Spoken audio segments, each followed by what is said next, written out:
You remember that, but in the first webinar मैंने आप लोगों के साथ ना कुछ स्टॉक्स के बारे में बात करी थी। जैसे for example if you remember we spoke about a stock called as Garvi Finvest. अब उस स्टॉक ने क्या किया, 29 रुपीज का स्टॉक था, 29 रुपीज का स्टॉक 47 तक चला गया। हमने वहां पे 50% प्रॉफिट बुकिंग करी। हमारा कॉन्सेप्ट क्या कहता है कि भाई अल्टीमेटली आपका जो रिस्क रिवॉर्ड रेशियो है वो आपको बेटर करना है। आपको रिटर्न 63% तक के रिटर्न उस स्टॉक ने दे दिए। Now you have to have a logic ना, आपको समझना पड़ेगा। आप ऐसे ही मेरे से काफी सारे लोगों ने पूछा, लेकिन इनिशियली मुझे याद है we even spoke about in the first webinar we talked about a stock called as cap DVR. और वो शॉर्ट टर्म ट्रेडिंग, हमारे को पता था कि हमने स्टॉक शॉर्ट टर्म ट्रेडिंग के लिए लिया है, और हमने स्टॉक एक तरीके से 14 रुपए और 13.5 रुपए के बीच में आइडेंटिफाई करा। स्टॉक नीचे आया 12.80 पे। वी रिसीव मेनी मैसेजेस, काफी सारे मैसेजेस आए कि सर इसका क्या करना है, ये तो इसमें नुकसान हो रहा है, ये है वो है। आपको समझना पड़ेगा टेक्निकली हमने उसको कॉन्सेप्ट के साथ डिस्कस किया था। 12.55 का एक स्टॉप लॉस दिया था और स्टॉक का टारगेट दिया था 16 to 16.5। स्टॉक ने हाई लगाया 16.75। तो आप देखिए स्टॉप लॉस ब्रीच नहीं किया, हाई लगाया और बिल्कुल सारे टारगेट अचीव हुए। लेकिन पेशेंस, अगर जिसने पेशेंस रखी उसने उसमें पैसा बनाया। ऐसे ही हमने आपको आपको याद होगा हमने एक और स्टॉक डिस्कस किया था आपसे अपने फर्स्ट वेबिनार के अंदर, WORL, वर्ल।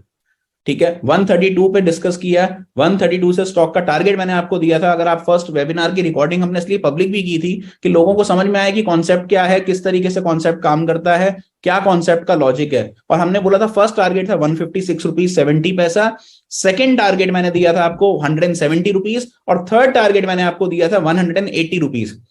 हमने चैनल पे भी अपडेट करवाया एलग्रो के कि भाई आप एक काम करिए 180 रुपीज पे 175 रुपीज पे काट दीजिए।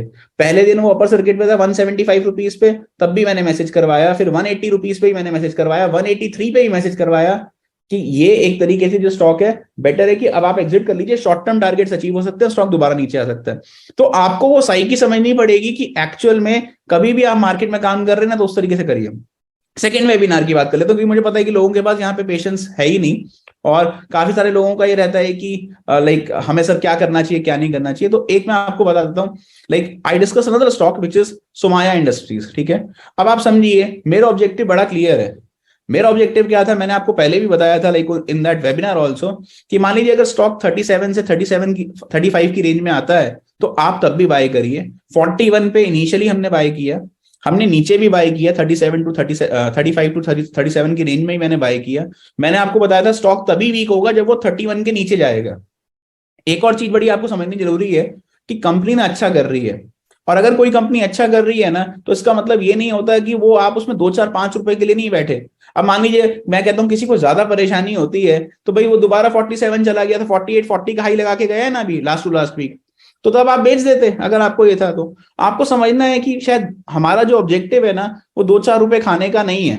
आप जब किसी कंपनी को बाय करते हैं ना और आप लॉजिकली बाय करते हैं, आप उसका बिजनेस समझते हैं कि वो बिजनेस क्या कर रही है और क्या कंपनी वाकई में अंडर वैल्यूड है, तो आप उसको थोड़ा टाइम दीजिए ना। अगर आप 6 महीने 12 महीने देंगे किसी कंपनी को, देखिए इट इज लाइक आपने ना एक पौधा लगाया है, अब वो पौधा एकदम से बढ़ जाएगा और आपको रिटर्न दे देगा ऐसा नहीं होगा ना, फ्रूट्स आने में टाइम लगता है। ऐसे ही यहाँ पे आप समझिए कि अगर आपने कोई इन्वेस्टमेंट करी है तो इन्वेस्टमेंट में टाइम लगता है। आज आप एफडी करते हैं, आप बॉन्ड्स में पैसा डालते हैं, कोई रियल एस्टेट प्रॉपर्टी खरीदते हैं, तो क्या आप उसको टाइम देते हैं? ऐसा तो नहीं है प्रॉपर्टी आज खरीदी है सर मैं कल ही बेच दूंगा उसको, ऐसा नहीं होता। तो आपको ये बात समझनी है कि वहां पे भी टाइम लगाते हैं। आप स्टॉक इन्वेस्टमेंट करेंगे तो यहाँ पे आपको मार्केट को टाइम देना पड़ेगा।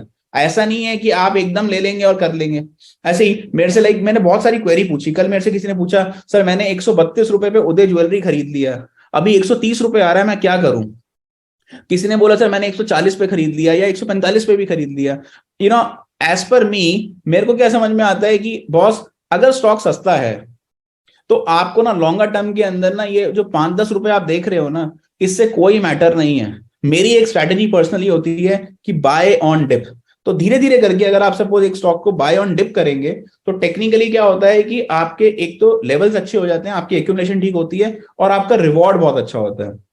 और मैं आपको आज जो कॉन्सेप्ट बताऊंगा आप हैरान रह जाएंगे, वो कॉन्सेप्ट खुद देख के आप हैरान रह जाएंगे कि किस तरीके से आप ये चीज कर सकते हैं। एक और चीज मैं काफी सारे चैट बॉक्स में देख रहा हूँ, साथ साथ कमेंट्स जो आ रहे हैं मैं पढ़ पा रहा हूँ, तो काफी लोगों का पूछना है कि सर इन टर्म्स ऑफ ये स्टॉक आप समझिए there might be other stocks which might be shared on Elgro channel, but वो एक तरीके से हमारे द्वारा शेयर नहीं किए गए होंगे। हमने 16 स्टॉक्स के बारे में बात करी है जो मेरे खुद के पर्सनल पोर्टफोलियो में स्टॉक्स हैं, वो मैंने एक तरीके से शेयर किए थे। तो मान लीजिए कोई लोग पूछ रहे हैं कि सर ये स्टॉक वो stock, so you have to be very careful, like ना तो like हमने भी like I have not even a single rupee investment in AWL, ना ही जहां मैं देख रहा हूँ यहाँ पे कमेंट बॉक्स में किसी ने पूछा गाला, हमारे पास 1 रुपए की भी इन्वेस्टमेंट नहीं है गाला के ऊपर, ना हम उस स्टॉक को ट्रैक करते, ना ही हमारा उस स्टॉक के अंदर कोई ऐसा इंटरेस्ट है।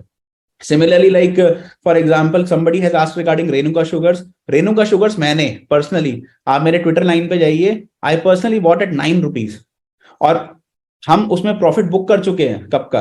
तो ना तो मैंने रेनुका शेयर किया और ना ही एक तरीके से रेनुका का स्टॉक अभी फिलहाल मेरे पोर्टफोलियो में है। तो टेक्निकली आपको समझना पड़ेगा कि मैं बड़ा बहुत सिंपल क्लैरिटी के साथ काम करने वालों में से हूं कि this is something which we actually own. मेरा ऑब्जेक्टिव ओन करने का एक स्टॉक को ये है और लॉजिक ये है। अब मैं उस लॉजिक पे सही होऊंगा या गलत होऊंगा वो मार्केट बताएगी। मैं मार्केट से ऊपर नहीं हूं, कोई भी एनालिस्ट मार्केट से ऊपर नहीं है। एक और चीज मैं आपको बार बार रिपीट कर रहा हूं, नोबडी सेज कि आप उस स्टॉक को खरीदिए, ठीक है। तो आपका ऑब्जेक्टिव क्या होना चाहिए? आपका ऑब्जेक्टिव होना चाहिए हमें समझना है। अगर हमें कॉन्सेप्ट समझ में आता है, हमें बात समझ में आती है, तो हम उस स्टॉक को रखेंगे। अगर नहीं आती तो हम उस स्टॉक को काट देंगे ना।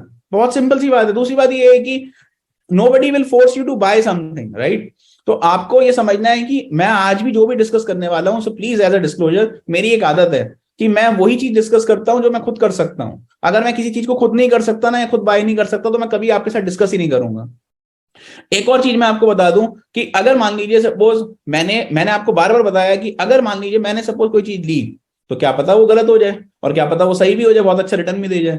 But then you have to do your own diligence. आपको खुद रिसर्च करनी पड़ेगी कि क्या मेरे को वाकई में ये स्टॉक अपने पोर्टफोलियो में लेना है या नहीं लेना। दूसरी बात, मैं आपका कोई पर्सनल फाइनेंशियल एडवाइजर नहीं हूं। So you have to consult your financial advisor before entering into something कि हाँ ये चीज मुझे लेनी है या नहीं लेनी।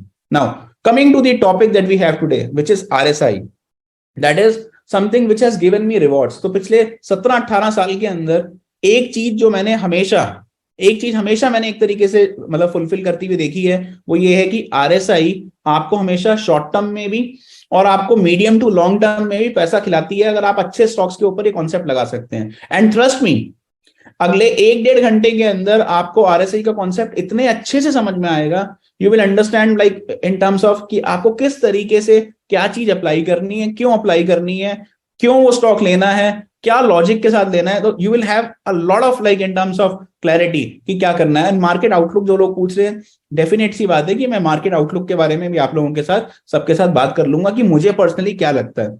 अब जरूरी नहीं है कि मुझे लगता है तो ऐसा ही होगा, प्लीज मैं दोबारा रिपीट कर रहा हूं, मेरे लगने या ना लगने से मार्केट की मर्जी है। तो मैंने सोचा निफ्टी ये लगती है, ठीक है, बट क्या पता निफ्टी वैसा ना करे, ठीक है। But I can only share my view, I can only share कि मेरी सोच क्या कह रही है या मेरा टेक्निकल चार्ट क्या कह रहा है। लेकिन उसका मतलब ये नहीं है कि ऐसा ही होगा। अगर ऐसा ही होगा तो फिर आप समझिए मार्केट के अंदर आपने रिस्क तो जीरो कर दिया। कोई भी ट्रेडर जीरो रिस्क के साथ काम नहीं कर सकता स्टॉक मार्केट के अंदर, आप ये बात समझ लीजिए। So risk is always there whenever you trade in the market and you have to be very very careful regarding this कि हमें कोई भी काम करना है तो हम अपना रिस्क समझ के काम करें, तभी मार्केट बनिए। नहीं तो आप मार्केट मत लगाइए पैसा, आप एफडी में रखिए, अपनी कैपिटल को बॉन्ड में रखिए।